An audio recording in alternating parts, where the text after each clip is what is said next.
గద్వాల జిల్లా బంగ్లాలో బందీ అయిందని గద్వాల ప్రజలను బంగ్లా ముందు బానిసలుగా మార్చిన ఘనత సీఎం కేసీఆర్ కే దక్కుతుందని రేవంత్ రెడ్డి విమర్శించారు.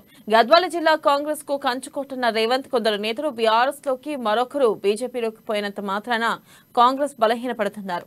బలహీన వర్గాలు ఎప్పుడూ కాంగ్రెస్ వైపే ఉన్నాయని, ఈసారి గద్వాల జిల్లాలో కాంగ్రెస్ జెండా ఎగరవేస్తామని ధీమా వ్యక్తం చేశారు. కాంగ్రెస్ పార్టీని గెలిపించుకుందాం.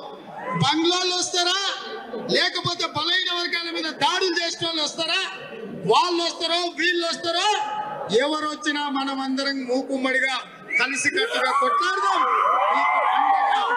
నేను నిలబడతా.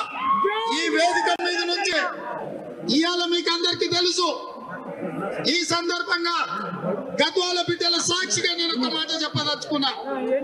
స్వతంత్రం వచ్చినప్పుడు మొట్టమొదటిసారి తెలంగాణ హైదరాబాద్ రాష్ట్రానికి బూర్గుల రామకృష్ణారావు గారు మన పాలమూరు బిడ్డ ముఖ్యమంత్రిగా ఉండే.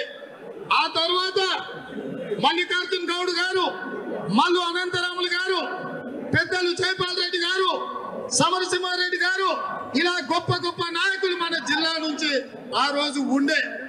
కానీ ఈ రోజు కుట్రల కుతంత్రాలతోని బలమైన నాయకులందరినీ కూడా చంద్రశేఖర్